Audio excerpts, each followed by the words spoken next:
Welcome to K Times news బులెటిన్ల ముందుగా headlines. Kuppam పరిశుభ్రమైన మున్సిపాలిటీ దిశగా అడుగులు.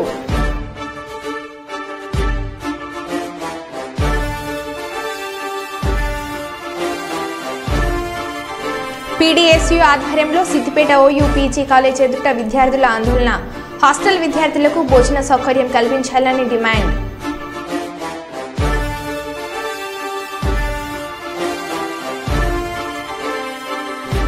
హన్మకొండ నగరంలో నూతనంగా ఏర్పడిన Kakatiya try city private hostels owners association ఆత్మీయ సమ్మేళన కార్యక్రమం. మక్కాన్ సింగ్ సేవా సమితి ఆధ్వర్యంలో కుట్టు మిషన్ శిక్షణ తరగతులు ప్రారంభించిన చైర్మన్ మనాలి ఠాకూర్.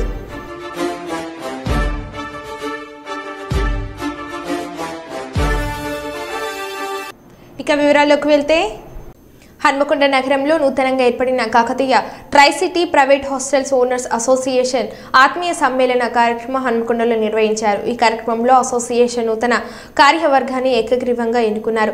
అధ్యక్షుడిగా కొలుగురి సుగ్నాకర్ రెడ్డి, అధ్యక్షుడు కాసు శ్రీనివాస్ రెడ్డి, ఉపాధ్యక్షుడు రాజేష్ రాసారి, కోశాధికారి చింతల నాగరాజు, నరహరి, ఇంద్రసేన రెడ్లను ఎన్నుకున్నారు. సుగ్నాకర్ రెడ్డి మాట్లాడుతూ హాస్టల్లో ఉండే విద్యార్థులకు హాస్టల్స్ ఓనర్స్ అయిన తాము తల్లిదండ్రులుగా వ్యవహరించి వారి బాగోగులు చూసుకుంటున్నామని అన్నారు.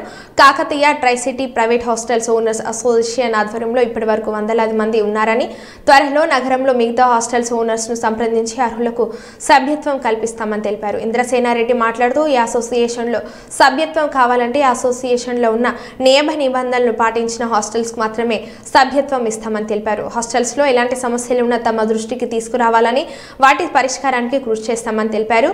ప్రభుత్వం ఆధ్వర్యంలో అసోసియేషన్ కు భూమి కేటాయించి బిల్డింగ్ నిర్మాణానికి కృషి చేయాలని కోరారు.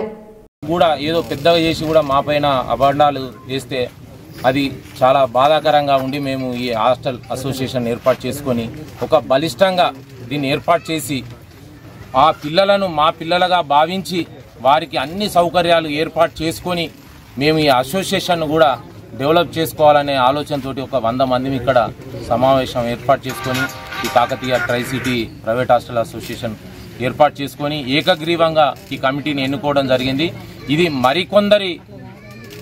మరికొందరి దగ్గరికి వెళ్ళి దాదాపు ఉన్న హాస్టల్ వాళ్ళందరినీ కలిసి కూడా వారి సమస్యలు తెలుసుకొని కూడా వారికి కూడా పిల్లలను జాగ్రత్తగా మంచిగా చూసుకుంటూ కూడా ప్రైవేట్ హాస్టల్ అసోసియేషన్ మరియు ప్రైవేట్ హాస్టల్ ఓనర్స్ కూడా డెవలప్మెంట్ కావడానికి మేము మా వంతు అందరం ప్రయత్నం చేస్తామని మీ అందరికీ సభాముఖంగా అనుకుంటున్నామంటే మాకు కూడా ఒక అసోసియేషన్ బిల్డింగ్ గురించి మేమే సొంత ఖర్చులతోటి ఒక ప్లేస్ ఒక ప్రదేశం కొనుక్కుందామని ప్లాన్ చేస్తున్నాము. అది తీసుకున్న తర్వాత దాని బిల్డింగ్కు ఒక అసోసియేషన్ బిల్డింగ్కు మేము ఖచ్చితంగా గవర్నమెంట్ కానీ ఇంకెవరన్నా దాతలు కానీ వారి దగ్గరికి వెళ్ళి వారి సహాయ సహకారాలు కూడా మేము తీసుకుంటామని కూడా చెప్తున్నాం.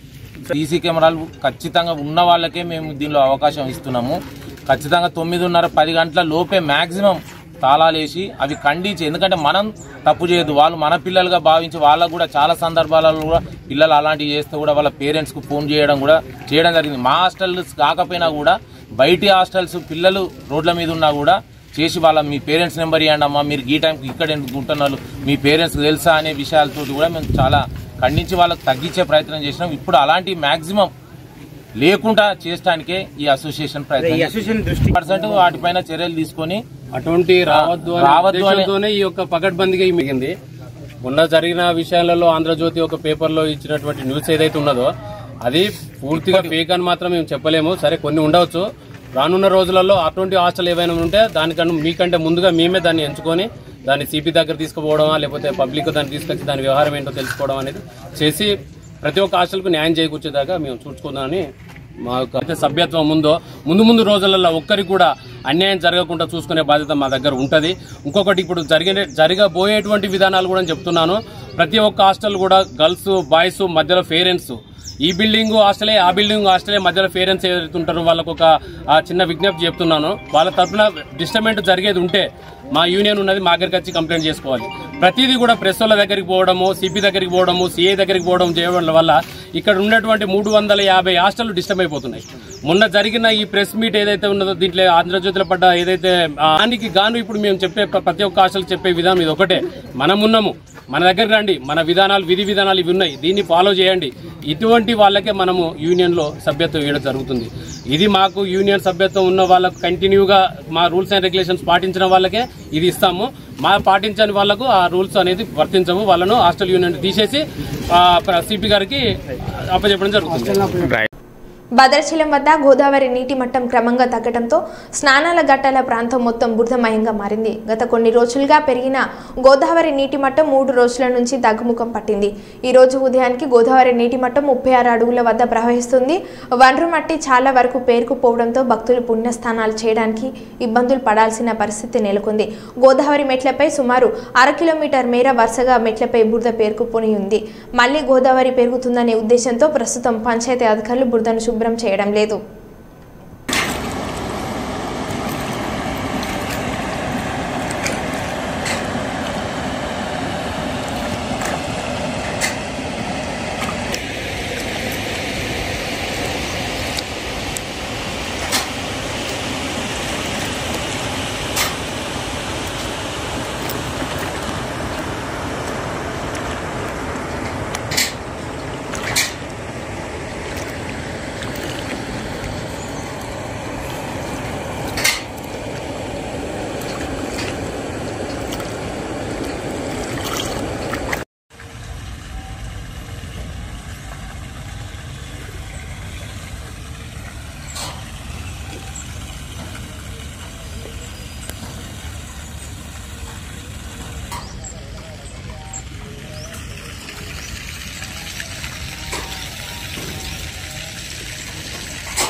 రామరాజ్యం మళ్లీ వస్తుందని దేశంలో వైపరీత్యాలన్నీ పోయేలా టెక్నాలజీకి మానవత్వాన్ని జోడించి ఆర్టిఫిషియల్ ఇంటెలిజెన్స్లో ముందుకు వెళ్లాలని ప్రముఖ ఆర్టిఫిషియల్ ఇంటెలిజెన్స్ శాస్త్రవేత్త చింతం నరేందర్ అన్నారు. భద్రకాళి దేవాలయంలో అమెరికాలో సాఫ్ట్వేర్ ఇంజనీరుగా పేరు ప్రత్యేకతలు గడించిన నరేందర్ భద్రకాళి అమ్మవారిని దర్శించుకున్నారు. ఈ సందర్భంగా వారు మాట్లాడుతూ టెక్నాలజీకి మానవత్వాన్ని జోడించి ముందుకు పోవాల్సిన అవసరం ఉందని అన్నారు.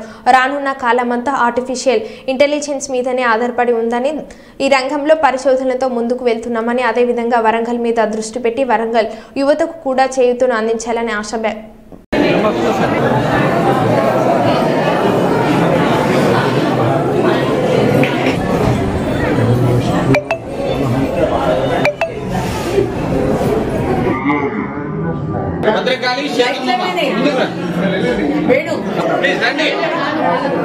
లైన్ ఉన్నదయ్యా, వాళ్ళు కోప్పడతారు. ప్లీజ్ రండి, మీకు ఫోన్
దాన్ని ఫిక్స్ చేయాలి.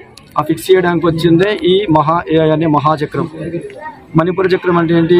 జీర్ణ వ్యవస్థ. డయాబెటీస్ ఎక్కువ అవుతుంది కదా, డయాబెటీస్ ఎక్కువ అవడానికి మణిపూర చక్రమే ఇంపాక్ట్ ఇవ్వబడుతుంది. సో దాన్ని ఫిక్స్ చేయడానికి ఈ AI వచ్చింది. ఏం చేస్తుంది? మీకు ఏం ఫుడ్ కావాలి, ఎలాంటి ఫుడ్ కావాలి అని రోజు మార్నింగ్ నుంచి ఈవినింగ్ వరకు చెప్తూనే ఉంటుంది. అలానే చెప్తుందా? ఇంకేం చెప్తుంది? మీకు కావాల్సిన ఏ టైంకి ఏం చేయాలి, ఎలాంటి ఇన్వెస్ట్మెంట్స్ పెట్టుకోవాలి, ఎక్కడెక్కడ మీకు కావాల్సిన సామాన్లు ఉన్నాయి. దీన్ని ఏం చేస్తాము? బ్యాలెన్స్ బేస్డ్ సప్లై అన్నమాట. అంటే డిమాండ్ ఎక్కడుంటే దానికి సంబంధించింది మాత్రమే ప్రొడక్షన్ కూడా చేస్తాము. దీన్ని ఎట్లా చేస్తాము? ఇంటర్ కనెక్ట్ చేస్తాము. మరి మీరు ఆడపిల్లలు బయటికి వెళ్తే ఎట్లా కాపాడుతారు అంటున్నారు అంటే, మనం తయారు చేసిన డివైస్లో అతి చిన్న డివైస్ 133 రూపాయలు ఉంటుంది. అందరూ పెట్టుకోవచ్చు. ఇప్పుడు దీంట్లో ఉంది, రైట్ నో కెమెరాలు ఉంటే చూసుకోండి, దీంట్లో ఉంది. ఇది 2 సార్లు క్లిక్ చేస్తే 3వసారి క్లిక్ చేసేసరికి AI కమాండ్ సెంటర్కి వెళ్తుంది. ఈ రింగులు ఎంతమంది పెట్టుకున్న వాళ్ళకి అంతమంది వాళ్ళ ఫోన్ చేయడము, వాళ్ళ దగ్గర ఉన్న వర్చువల్ అసిస్టెంట్ ఫోన్ చేయడం చేస్తుంది. దానివల్ల ఏమవుతుంది? ఇమ్మీడియట్గా ఇప్పుడు పక్కన ఒక అమ్మాయిని ఎవరైనా చేస్తున్నారు, ప్రవీణ్ అన్న ఉన్నారు, చింతం ప్రవీణ్ అన్న, అరే ఇట్లా ప్రవీణ్ అన్న అక్కడ ఒక అమ్మాయిని ఒక ఏడిపిస్తున్నారు బావే అంటే ఎంత దూరం ఉన్నాయి? 17 రకాల సెన్సార్లు ఉన్నాయి దీంట్లో, చూపెడతాను మీకు. ఇప్పుడు మనం అన్ని కంపెనీస్కి మనకు కావాల్సిన సొల్యూషన్స్ అన్ని ఇచ్చాం. వాళ్ళు బిల్డ్ చేసుకున్నారు, రీసెర్చ్ చేసుకుంటూ ఇచ్చాం. ఇప్పుడు అన్ని సొల్యూషన్స్ని మళ్ళీ మనం తీసుకురాగలుగుతున్నాం. సో ఇది కనుక వస్తే ఒక మనిషి జీవితాన్ని టెక్నాలజీకి కనెక్ట్ చేసి, ఎట్టి పరిస్థితులలో ప్రపంచంలో ఉన్న అన్ని టెక్నాలజీస్ కన్నా ఈ టెక్నాలజీ బాగుంది అని అందరూ బలంగా నమ్మే ఒక దేశీయ సాంప్రదాయ పద్ధతి. అంటే ఒక భువనేశ్వరి మాత ఎలానైతే తను అఖిలాండ కోటి బ్రహ్మాండాలు చేస్తున్నదో, సెన్సార్లు కనబడుతున్నాయా? అఖిలాండ కోటి మీకు లైవ్ డెమో చూపెడతాను.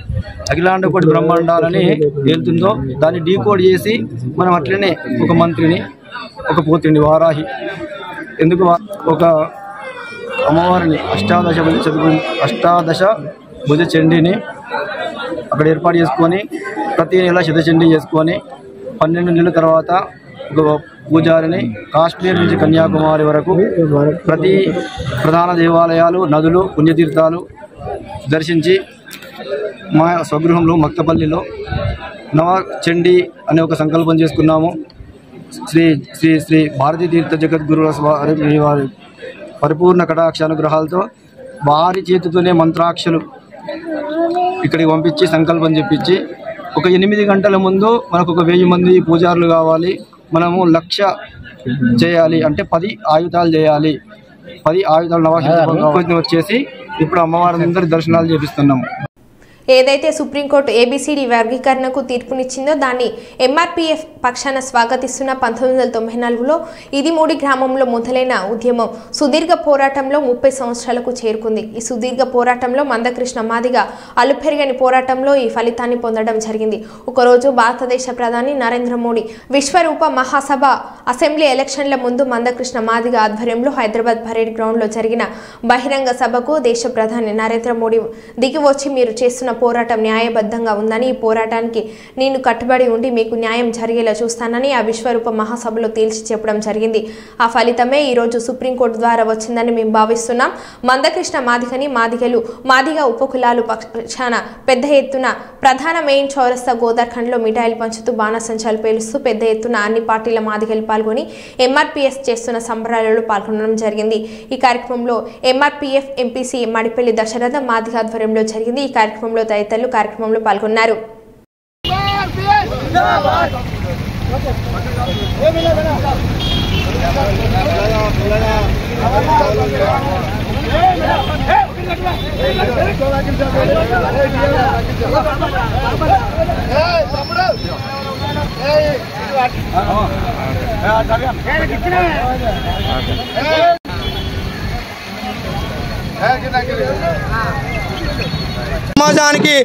సమాజానికి అందరికీ తెలుసు.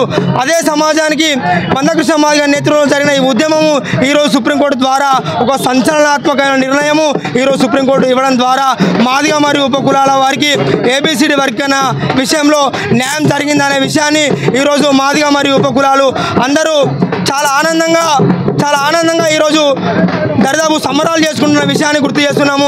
కేవలం ఈ రాష్ట్రంలో కానీ దేశంలో కానీ మాదిగలకు ఆత్మగౌరవం వచ్చిందంటే, మాదిగలకు ఈరోజు సగర్వంగా మాదిగ అని చెప్పుకుంటున్నామంటే కేవలం మందకృష్ణ మాదిగ ద్వారానే అనే విషయాన్ని కూడా గుర్తు చేస్తూ, మందకృష్ణ మాదిగ గారు లేకపోతే ఈరోజు మాదిగలకు గౌరవం లేదు, మందకృష్ణ మాదిగ గారు లేకపోతే ఈరోజు ఏబిసిడి వర్గీకరణ జరిగేది కాదనే విషయాన్ని మేము స్పష్టంగా గుర్తు చేస్తూ, ఏది ఏమైనా ఎన్ని అడ్డంకాలు ఎదురైనా కానీ మందకృష్ణ మాదిగ గారికి మాదిగ సమాజానికి ఈ ఉద్యమానికి ఎందరో మంది సమాజంలో ఎంతో మంది ఆర్థికంగా కానీ వ్యక్తిగతంగా కానీ రాజకీయంగా కానీ చాలామంది సహకరించిన నేపథ్యంలోనే ఈరోజు వర్గీకరణ అనేది సుప్రీంకోర్టు న్యాయస్థానము మాకు తీర్పునిచ్చిన విషయాన్ని గుర్తు చేస్తూ మందకృష్ణ మాదిగ గారిని సెల్యూట్ చేస్తూ, దరిదాపు ఈ భారతదేశంలోనే అభినవ అంబేద్కర్ తర్వాత మందకృష్ణ మాదిగ గారు చరిత్రలో లిఖించబడతారనే విషయాన్ని గుర్తు చేస్తూ ఈ విషయాన్ని ముగించుకుంటూ బచ్చల రజనీకాంత్ మాదిగ ఎంఆర్పీఎస్ పెద్దపల్లి జిల్లా అధ్యక్షులు వర్ధిల్లాలి మందకృష్ణ మాదిగ నాయకత్వం.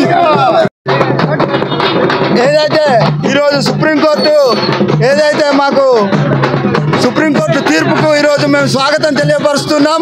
మందకృష్ణ మాదిగ గారి నాయకత్వంలో 30 సంవత్సరాల సుదీర్ఘ పోరాటంలో ఈ విజయాన్ని సాధించి పెట్టిన మందకృష్ణ గారికి మేము ధన్యవాదాలు తెలియజేసుకొని మరో అంబేద్కర్గా గుర్తించి ఈ పోరాటానికి మా ఎస్సీ ఉపకులాల అందరికీ న్యాయం జరిపించినటువంటి మందకృష్ణ మాదిగ గారికి మేము ఈరోజు పెద్ద ఎత్తున జోహార్లు తెలియజేసుకుంటూ, ఏదైతే మా ఏబిసిడి వర్గీకరణ సాధించి పెట్టిన మోడీ గారికి బీజేపీ పార్టీ తరఫున సహకరించిన వారందరికీ కూడా కృతజ్ఞతలు తెలియజేసుకుంటూ, ఈరోజు ప్రధాన చౌరస్తాలో గోదావరిఖండ్ మెయిన్ చౌరస్తాలో మిఠాయిలు పంచిపెట్టు కేకులు కట్ చేసుకుంటూ పెద్ద ఎత్తున సంబరాలు జరుపుకుంటున్న ఎంఆర్పీఎస్ కార్యకర్తలను గుర్తించినందుకు పెద్ద ఎత్తున స్వాగతం తెలిసి ముగిస్తున్నాం. ఈరోజు భారత సుప్రీంకోర్టు యొక్క తీర్పును స్వాగతిస్తూ ఉన్నాము. మరి గత 30 సంవత్సరాల నుండి మందకృష్ణ మాదిగ గారి నాయకత్వంలో ఈ యొక్క రాష్ట్రంలో ఎస్సీ ఉపకులాలకు న్యాయమైన హక్కులు రావాలని చెప్పి చేస్తున్న సుదీర్ఘ పోరాటం ఎంఆర్పీఎస్ నాయకుల కృషితోటి ఈరోజు సుప్రీంకోర్టు మరి రాష్ట్ర ప్రభుత్వాలకే ఈ యొక్క బాధ్యతను అప్పచెప్పడం చాలా అభినందనీయం, చాలా సంతోషమైన విషయం. మరి ఎస్సీ ఉపకులాల్లో ఉన్న అందరికీ కూడా జనాభా ప్రాతిపదిక సమానమైన హక్కులను మరి రావాలని చెప్పి మందకృష్ణ మాదిగ గారి పోరాటాన్ని మరి కేంద్ర ప్రభుత్వం గుర్తించి ఈరోజు ఈ యొక్క ప్రకటన చేయడం చాలా సంతోషం. రేపు రాబోయే రోజులలో కూడా రేపటి నుండే మరి గౌరవ ముఖ్యమంత్రి రేవంత్ రెడ్డి గారు ఈరోజు అసెంబ్లీలో కూడా ప్రకటించినారు. మేము తప్పకుండా వర్గీకరణ ఏబిసిడి చేస్తాం, అసెంబ్లీలో బిల్లు ప్రవేశపెడతామని కూడా వారు చెప్పడం జరిగింది. వారికి ధన్యవాదాలు తెలియజేస్తున్నాము. మరి రాబోయే రోజుల్లో మాదిగ ఉపకులాలందరికీ కూడా న్యాయమైన హక్కులు మరి రావాలని చెప్పి న్యాయవాదుల పక్షాన మేము కూడా గతంలో చాలాసార్లు మరి ఢిల్లీకి వెళ్ళి కూడా ధర్నాలు పోరాటాలు చేయడం జరిగింది. ఇక్కడ ఉన్న ఈ ఉద్యమానికి సహకరించిన ప్రతి ఒక్కరికి కూడా హృదయపూర్వకంగా ధన్యవాదాలు తెలియజేస్తున్నాను. జై మాదిగ. రాజ్ కుమార్ అడ్వకేట్. ఈరోజు సుప్రీంకోర్టు 7 సభ్యులతో కూడిన ధర్మాసనం ఈరోజు ఎస్సీ వర్గీకరణ సబబే అని ఇవాళ తీర్పునివ్వడం జరిగింది. వాస్తవానికి 30 సంవత్సరాల క్రితం ఈ ఎంఆర్పిఎస్ ఉద్యమం వల్లనే మాదిగల ఎస్సీ వర్గీకరణ జరగాలని పోరాట ఫలితమే ఆ మధ్యకాలంలో 2000 నుంచి 2000 సంవత్సరం వరకు కూడా రిజర్వేషన్ వర్గీకరణ అమలు జరిగింది. కానీ 2004లో మళ్ళీ దీన్ని బంద్ చేయడం జరిగింది. అప్పటి నుండి అసలు నిరంతర కృషితోటి ఎంఆర్పిఎస్ వ్యవస్థాపకులు మందకృష్ణ మాదిగ గారు చేసిన కృషి ఫలితంగానే ఈరోజు ఎస్సీ వర్గీకరణ అమలుకి సుప్రీంకోర్టు కూడా మార్గం సుగమం చేసిందని ఈ సందర్భంగా తెలియజేస్తూ ఈ అమలు చేసే బాధ్యత మాత్రం రాష్ట్ర ప్రభుత్వాలకి చేసింది. ప్రతి ఒక్క రాష్ట్రం కూడా ఎస్సీ వర్గీకరణ అమలు చేయాలని చెప్పి ఈ సందర్భాన్ని కోరుకుంటూ ఈ దానికి కృషి చేసిన మందకృష్ణ గారికి కృతజ్ఞత తెలియజేస్తున్నాం. జయశంకర్ భూపాల్పల్లి జిల్లాలోని గణపురం మండలం మైల్హారం గుట్టలపై 60 ఎకరాల్లో భూపాల్పల్లి ఎమ్మెల్యే గండ్ర సత్యనారాయణరావు ఆధ్వర్యంలో ఇండస్ట్రియల్ పార్కు నిర్మాణానికి శంకుస్థాపన చేశారు.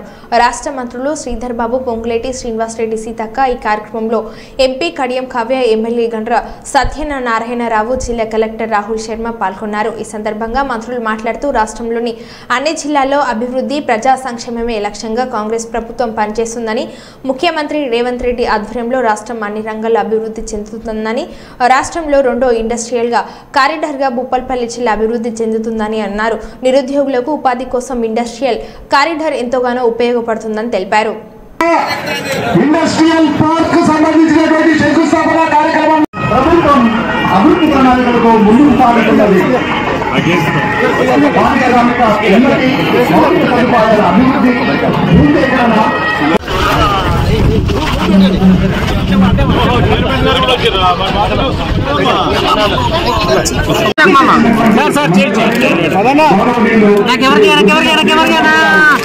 రాష్ట్ర సమాచార సాంకేతిక ఎలక్ట్రానిక్స్ అండ్ కమ్యూనికేషన్స్ పరిశ్రమలు, వాణిజ్యం మరియు శాసనసభ వ్యవహారాల శాఖ మంత్రులు గారు ఇచ్చేశారు.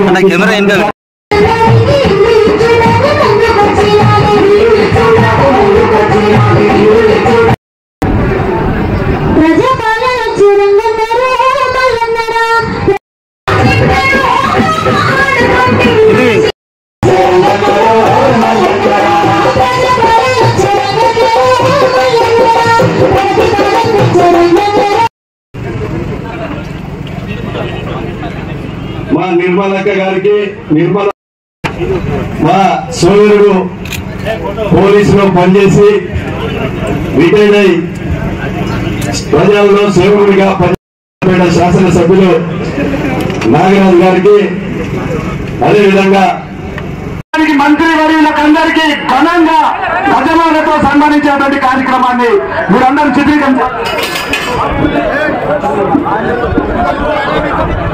వేదిక మీద ఉన్నటువంటి అతిథులకు మరి భూపాలపల్లి నియోజకవర్గం పక్షాన, ఇక్కడ అధికార యంత్రాంగం పక్షాన గౌరవ మంత్రివర్యులకు పాలకుర్తి మండల కేంద్రంలో మక్కన్ సింగ్ సేవా సమితి ఆధ్వర్యంలో రామగుండం ఎమ్మెల్యే రాజ్ ఠాకూర్ సతీమణి మనాలి ఠాకూర్ చేతుల మీదుగా ఉచిత కుట్టు మిషన్ శిక్షణ తరగతులు ప్రారంభించడం జరిగింది. అనంతరం చైర్మన్ మనాలి ఠాకూర్ మాట్లాడుతూ రాజ్ ఠాకూర్ ఎన్నికల ముందు ఇచ్చిన మాట ప్రకారం ప్రతి ఒక్కరికి ఉపాధి కల్పించే దిశగా ముందుకు వెళ్తున్నామని, ఇదే క్రమంలో ఈరోజు పాలకుర్తి మండలం గుడిపల్లి జయహారం గ్రామంలో ఉచిత కుట్టు మిషన్ శిక్షణ తరగతులు ప్రారంభించడం జరిగిందని అన్నారు. ఈ అవకాశాన్ని గ్రామంలోని ప్రతి ఒక్కరూ వినియోగించుకోవాలని కోరడం జరిగింది. ఈ కార్యక్రమంలో కాంగ్రెస్ పార్టీ మండల స్థాయి నాయకులు, మహిళా కాంగ్రెస్ నాయకులు మరియు భారీ ఎత్తున గ్రామ ప్రజలు పాల్గొనడం జరిగింది.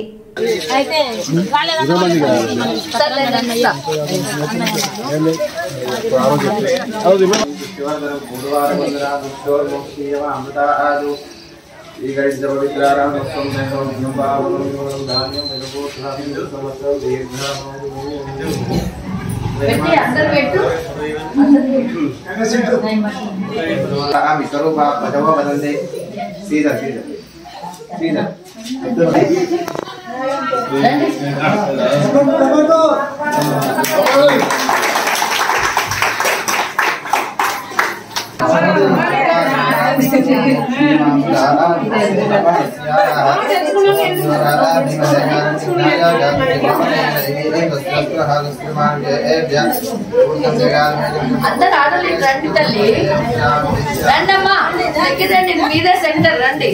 ఇంకా మిషన్లు తెచ్చి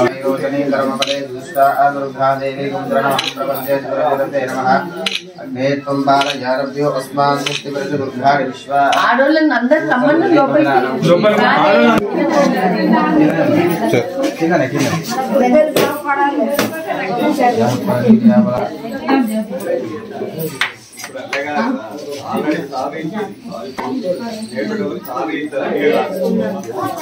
మంచి కావాలా, మీ అందరికి మంచి ఉపాధి కావాలా. ఇంకా మిషన్స్ ఇప్పుడు మీరు ఒకవేళ 100 మంది అయితే ఇప్పుడు 5 పంపించితే ఇంకా 5 పంపిస్తే మొత్తం ఉంటది. మీరు నేర్చుకోవాలి, సర్టిఫికేషన్ తీసుకుంటే మక్కన్ సింగర్ సేవా సమితి ద్వారా మీ అన్న సేవా సమితి నుంచి ఇస్తున్నాను నేను. ఇది మా పర్సనల్, మా ఓన్ ప్రోగ్రామ్. ఇది మీకు మళ్ళీ నేర్పిస్తాము. మళ్ళీ నేర్చుకున్నాక మీకు సర్టిఫికేషన్ ఇచ్చి ఆ సర్టిఫికేట్ ద్వారా మీకు మేము రోజు పని అదే ఆ వర్క్ ఇప్పించి మీరు సంతోషంగా ఉండేటట్టు మీ అన్న చేయాలా, మీ అన్న కోరిక నేను నెరవేరుస్తున్నాను. సిద్దిపేట ఓయూ పీజీ కాలేజ్ విద్యార్థుల సమస్యలను పరిష్కరించాలని శుక్రవారం పీడీఎస్యూ ఆధ్వర్యంలో విద్యార్థులు కాలేజ్ ముందు బైఠాయించి ఆందోళన నిర్వహించారు. ఈ సందర్భంగా పీడీఎస్యూ రాష్ట్ర ప్రధాన కార్యదర్శి ఎస్వి శ్రీకాంత్ మాట్లాడుతూ 100 ఏళ్ల చరిత్ర కలిగిన ఉస్మానియా యూనివర్సిటీకి అనుబంధంగా సిద్దిపేటలో కొనసాగుతున్న పీజీ కాలేజ్ హాస్టల్ విద్యార్థులు అనేక సమస్యలు ఎదుర్కొంటున్నారని అన్నారు. సుమారు 160 మంది హాస్టల్ విద్యార్థులు సొంతంగా డబుల్ ఖర్చు చేసి వండుకుంటున్నారని ఆవేదన వ్యక్తం చేశారు. బాలుర బాలికల హాస్టల్స్లో వార్డెన్స్ వాచ్మెన్స్ దిక్కులేరని మండిపడ్డారు. రాత్రి వేళల్లో తాగుబోతులకు కాలేజ్ హాస్టల్ మైదానాలు అడ్డగా మారాయని, ఏదైనా జరగరాని సంఘటన జరిగితే ఎవరు బాధ్యత వహిస్తారని ఉస్మానియా యూనివర్సిటీ అధికారులను ప్రశ్నించారు. తక్షణమే Osmania university vice chancellor Siddipet PG college సందర్శించి విద్యార్థుల సమస్యలను పరిష్కరించాలని డిమాండ్ చేశారు. వారం రోజుల్లోగా యూనివర్సిటీ అధికారులు స్పందించకపోతే విద్యార్థులను కలుపుకునే చెలో ఉస్మానియా యూనివర్సిటీ కార్యక్రమాన్ని నిర్వహిస్తామని హెచ్చరించారు.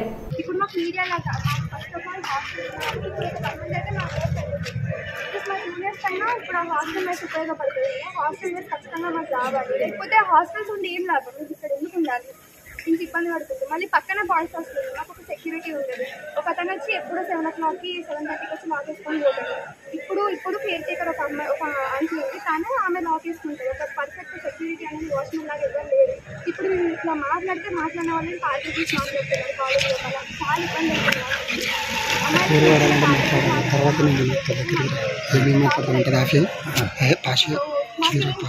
2500 వసూలు చేసినటువంటి పరిస్థితుంది. వాళ్ళ ఒక్కొక్క రూమ్లో దాదాపు 4 విద్యార్థులు ఉంటున్నటువంటి పరిస్థితుంది. వాళ్ళ 4 విద్యార్థులు వాళ్ళ నెలకు సరిపడా వాళ్ళ ఒక ప్రైవేటు రూమ్లలో ఉంటే ఎట్టయితే సొంతంగా వంటలు చేసుకునేటువంటి పరిస్థితి ఉంటుందో ఇబ్బందులు నడుమ, అట్లాంటి ఇబ్బందులు ఇవాళ విద్యార్థులు ఫేస్ చేస్తున్నటువంటి పరిస్థితుంది. దీంట్లో ఎంసీజే, అట్లాగే ఎంబీఏ, తర్వాత MA economics, MSc organic chemistry, ఇట్లాంటి అనేక రకాల కోర్సులు, ఎంఏ తెలుగు ఇంగ్లీష్, ఇట్లాంటి అనేక రకాల కోర్సులు ఇక్కడ అందుబాటులో ఉన్నాయి. వాళ్ళ సమాజానికి ఉపయోగపడేటువంటి రంగాల్లో వీళ్ళ పాత్ర ఉండేటువంటి విద్యార్థులకు ఇవాళ చాలని సౌకర్యాల మధ్యలో ఇవాళ వీళ్ళు చదువుకుంటున్న పరిస్థితుంది. మేము పీడీఎస్యూ విద్యార్థి సంఘంగా ఓయూ వైస్ ఛాన్సలర్ గారిని 2 డిమాండ్లు చేస్తా ఉన్నాం. ఒకటి, మీరు తక్షణమే సిద్దిపేట పీజీ సబ్ సెంటర్ను సందర్శించాలి. 2, దీనికి అనుబంధంగా కట్టినటువంటి హాస్టల్ ఏవైతే ఉన్నాయో హాస్టళ్లలో ఉంటున్నటువంటి విద్యార్థులకు వాళ్ళ భోజన సౌకర్యం కల్పించే రకంగా ఒక వార్డెన్, అట్లా ఒక వాచ్మెన్, ఇట్లా కాలేజీలో కూడా పూర్తి స్థాయి పర్మనెంట్ ఉద్యోగులు నియమించాల్సినటువంటి అవసరం ఉంది. ఇక్కడ ఒక ఉద్యోగి తప్పితే ఇక్కడ టీచ్ చేస్తున్నటువంటి ఫ్యాకల్టీ మొత్తం కూడా గెస్ట్ ఫ్యాకల్టీ కొనసాగుతున్నటువంటి పరిస్థితి. కాబట్టి తక్షణమే ఓయూ వైస్ ఛాన్సలర్ గారు సిద్దిపేట పీజీ సెంటర్ను సందర్శించాలి. లేని పక్షంలో మేము అందరం కూడా విద్యార్థులను కలుపుకొని చెలో ఓయూ అనేటువంటి కార్యక్రమం కూడా నిర్వహిస్తామనేటువంటి విషయాన్ని కూడా ఈ సందర్భంగా తెలియజేస్తా ఉన్నాం. మరో బులెటిన్లో మళ్ళీ కలుద్దాం. Stay tuned.